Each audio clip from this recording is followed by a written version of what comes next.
Disney's live action Snow White looks absolutely dreadful. That's right. That is the title of this Forbes article, and they do not hold back against Snow White, Disney, and Rachel Zegler. You're not going to believe some of the things that they're going to say, but before we get into this article, could you do me a huge favor and please hit the subscribe button? It's a free thing that you could do that helps out the channel.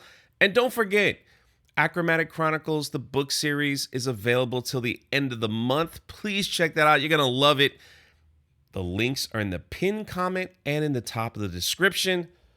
Now let's get on with it. Also, forgive me. I am recording this video in a hotel room. I just couldn't pass up on this article, so I'm using my away mic. So if it sounds a little funny, that's what's going on here. Disney has released the first full trailer for Snow White, the live action remake. He goes on to say, it's the most egregiously awful trailer I've ever laid eyes on. From the nightmarish CGI dwarfs to the oversaturated visuals to the bizarre casting choices. I mean, right there, they just throw it all out, say, this is terrible. What were they thinking? And then it says right here, a film that may go down as the straw that broke the mouse's back once and for all. Do you guys think Snow White will be the straw that breaks Disney's back? In the next paragraph, he says that would be just fine. If Disney loses hundreds of millions on Snow White, maybe they'll stop churning out this low effort garbage. Maybe some soul searching will take place. Right now, the formula over at Disney seems to be pretty straightforward. Take a beloved classic film and turn it into a live action version with lots of CGI. Rinse and repeat. Rinse and repeat. It's stuff that we've been saying. We've all been saying. It's like, come on, man. Like, be creative. Do something new. Tell us new stories.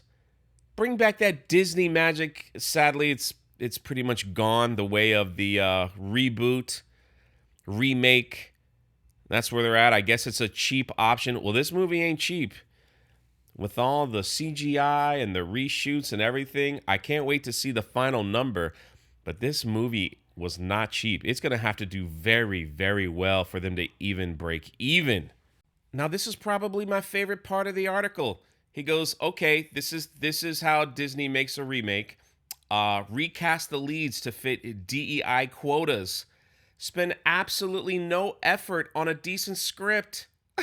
And make enormous changes to the original so that it, is politically correct.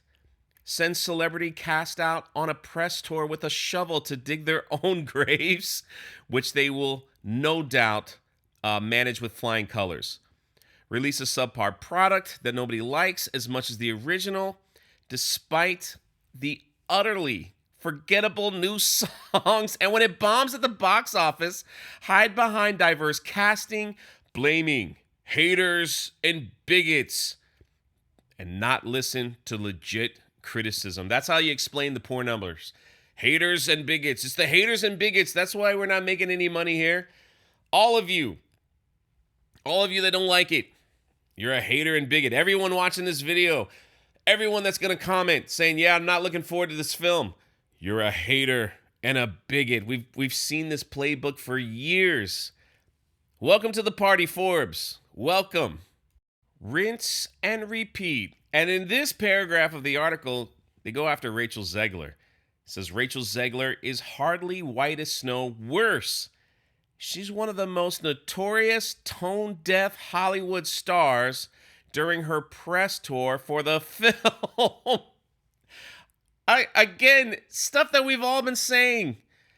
She has no idea what's going on in the world, and she thinks she's the fairest and the most important and oh man, like everybody saying she's insufferable. I can't stand her. Why would I watch anything with Rachel Zegler in it?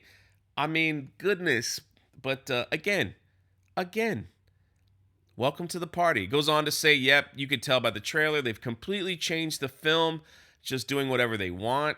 Forbes continues saying, I'm all for story with tough princesses. But, I mean, listen, it doesn't always have to be this way. It's not sexist to be saved by a prince or a knight, so stop saying that it is, because a lot of people enjoy it. Yes, it's a story. Tell a story. Tell us a good story. If you want to remake Snow White, remake Snow White. If you want to do something completely different, then call it something else. I mean, seriously, give it another name. I don't know. Just kind of play off the theme and just do whatever you want and see how that works. They got to use the name Snow White in hopes that people will buy a ticket. They've been doing this for some time now. It's just like, let's slap the Star Wars name on it because that's all we got left. We're going to try to squeeze that lemon, baby. Let's just squeeze it. Forbes then repeats what they were saying. It's like, look, what are you doing with all this CGI? It just looks terrible.